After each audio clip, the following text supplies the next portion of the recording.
dans cette nouvelle vidéo. Donc moi c'est Gladys, pour ceux qui ne me connaissent pas. Donc je vis au Canada depuis maintenant 2 ans. Donc si tu veux suivre mes aventures et voir un peu à quoi la vie ressemble ici, n'hésite pas à t'abonner, à liker et à commenter et partager tant qu'on y est, hein. On est entre nous. Donc aujourd'hui on va faire une galette des rois végé, donc sans œufs, et qui peut aussi s'adapter en mode vegan. Donc c'est parti, je vous montre les ingrédients. Donc en premier lieu, il te faudra de la pâte feuilletée. Donc moi la mienne, je l'ai prise chez Metro, mais elle peut se trouver également chez Maxi ou Walmart, dans tous les supermarchés, au rayon congélateur. Ça se vend par lot de 2 et tu pourras trouver pâte feuilletée au beurre, généralement c'est mieux. Donc voilà. Donc ensuite, il te faudra 80 g de beurre. Tu peux aussi trouver au Canada du beurre vegan assez facilement. Dans tous les supermarchés, tu vas en trouver. Donc, il te faudra 100 g de poudre d'amande, 30 g de fécule de maïs. Alors, moi, j'ai de l'extrait d'amande, mais normalement, il faut de l'amande amère. Mais l'extrait d'amande, c'est un petit peu moins fort pour ceux qui n'aiment pas trop l'amande amère, c'est parfait. Il te faudra 40 g de compote de pommes, une pincée de sel et 80 g de sucre glace. Alors ensuite, dans une galette, je mets aussi de la crème pâtissière.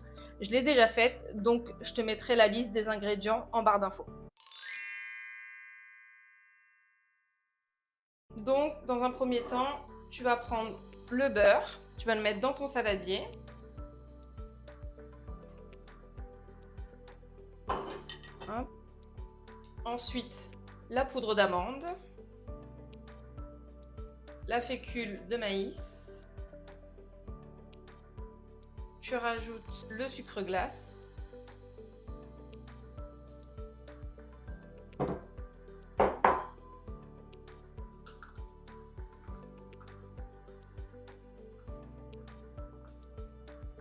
On n'hésite pas. Hop, on racle bien. La compote de pommes. Donc là, on fait la crème d'amande. C'est ce qui va constituer la base de ta frangipane. Et la pincée de sel. Je ne sais pas si je l'ai dit, mais il faut une pincée de sel. Donc ensuite, tu mélanges le tout. Il faut bien que le beurre soit mou. Donc hop, on mélange. Comme ça, c'est plus facile. Si ton beurre est mou, au moins les aliments pourront adhérer plus facilement.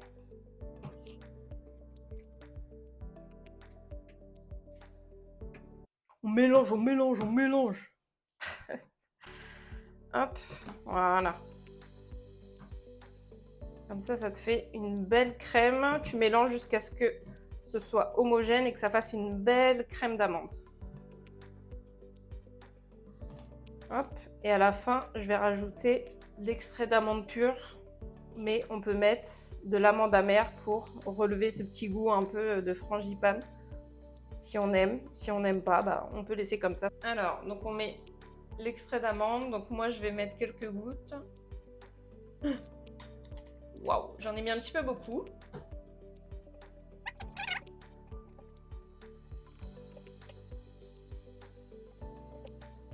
Et ensuite, on va venir rajouter la crème pâtissière. C'est ce qui va faire que ta frangipane sera vraiment super bonne et que ta galette, elle soit super onctueuse. Donc, on vient incorporer la crème pâtissière. C'est vraiment une recette facile à faire.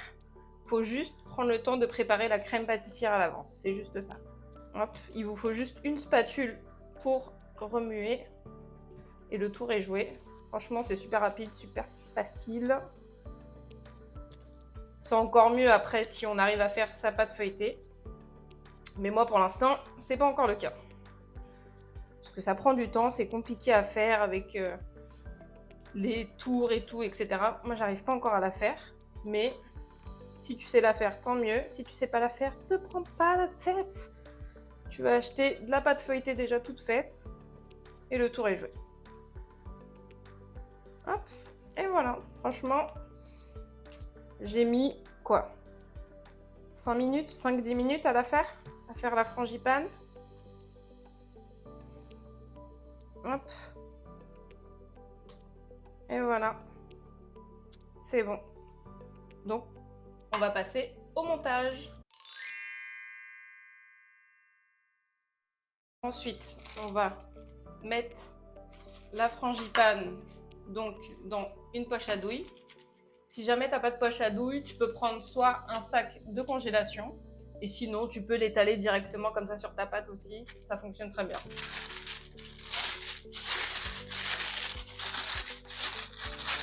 Hop. Donc on fait un petit cercle comme ça avec sa main, on met la poche à douille, et comme ça, hop, on peut mettre directement la frangipane dedans.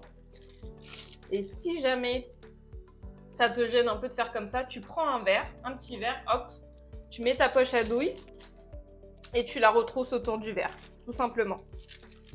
Donc, on met la frangipane. Et voilà. Hop.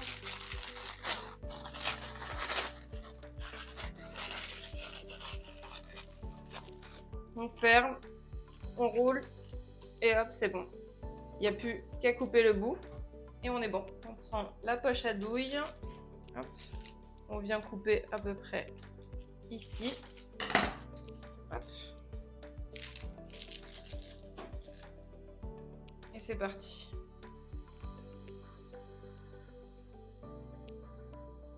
Hop. On laisse bien la place sur les bords pour pouvoir refermer la galette et mettre l'autre pâte par-dessus. Et on remplit.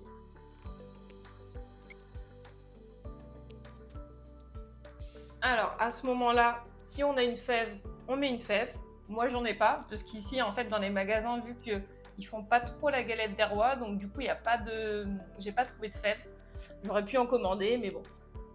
On n'en a pas. Si jamais on veut en mettre une, on peut mettre une pièce.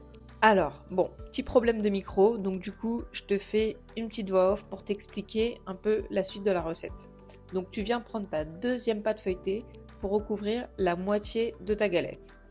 Et ensuite, on va venir souder les bords avec les doigts. Mais tu peux mettre de l'eau si jamais tu veux. Moi, j'en ai pas mis puisque la pâte adhère super bien, donc c'est pas la peine. Donc voilà. Là, hop, comme tu peux le voir, je soude bien les bords, j'appuie délicatement, hop, hop, hop, on appuie bien. Alors, une fois que tes bords sont bien soudés, on va venir cranter la galette à l'aide d'un couteau.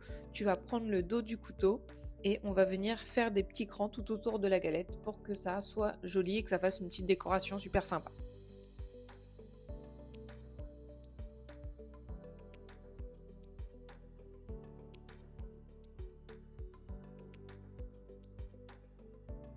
Et ensuite, on va mettre la galette au congélateur pour qu'elle puisse durcir et que ce soit plus facile pour pouvoir effectuer les dessins sur la galette.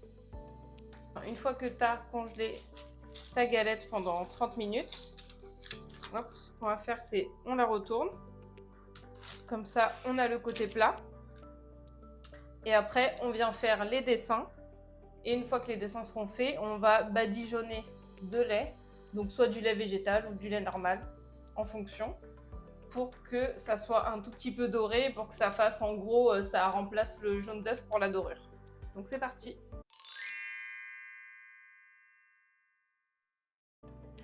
Alors pour la décoration, c'est vraiment comme tu veux. Tu fais les dessins que tu as envie. Moi, j'ai décidé de partir sur quelque chose d'assez classique. On va faire des spirales. Donc je te montre un petit peu comment on fait. Donc tu vas faire des arcs de cercle sur chaque quart de ta galette. Donc tu en fais 4. Et ensuite, une fois que tu as fait tes 4 arcs de cercle, tu vas venir faire la même chose à la moitié, au milieu de chaque. Hop, et tu refais l'opération à chaque fois, ainsi de suite, jusqu'à ce que tu aies fait plein de petits arcs de cercle et que ça fasse un petit dessin assez joli.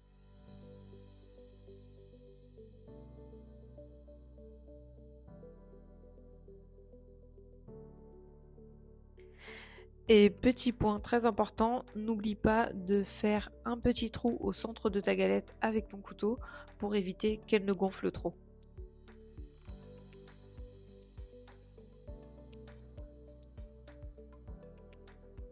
Alors maintenant, tu peux mettre ta galette au four à 180 degrés pendant 40 minutes, mais je te conseille de checker un peu devant. Quand ça fait 40 minutes, tu regardes si elle est assez dorée, et une fois qu'elle est bien dorée, tu la retires du four, donc entre 40 et 45 minutes.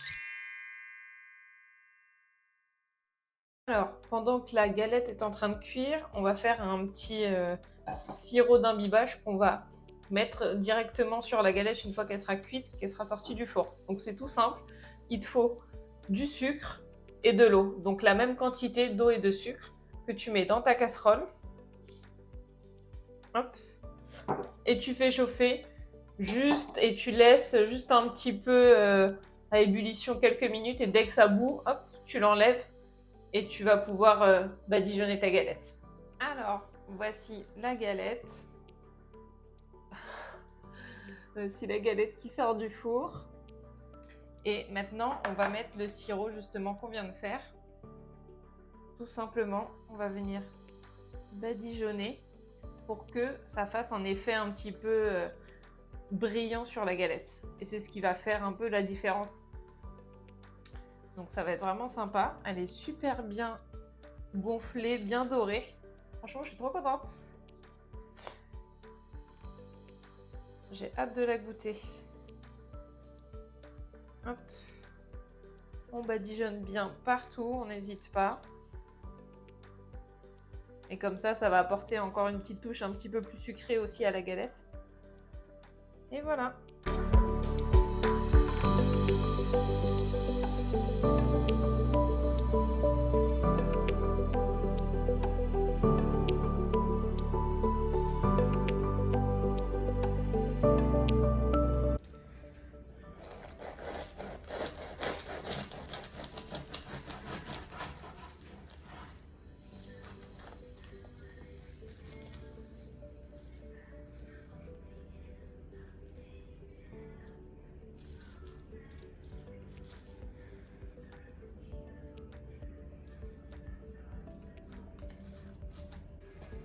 Allez, on va goûter.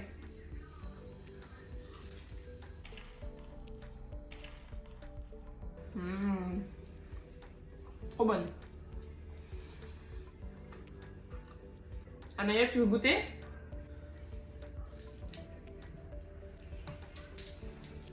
T'aimes pas? J'aime que ça. T'aimes que... Non, t'aimes que la pâte feuilletée. Donc, je vous mettrai tous les ingrédients en barre d'infos pour la recette. Et n'hésitez pas à commenter si jamais vous avez fait la recette et à me laisser un petit mot. Donc, je vous fais des gros bisous et je vous dis à bientôt pour une nouvelle vidéo. Ciao!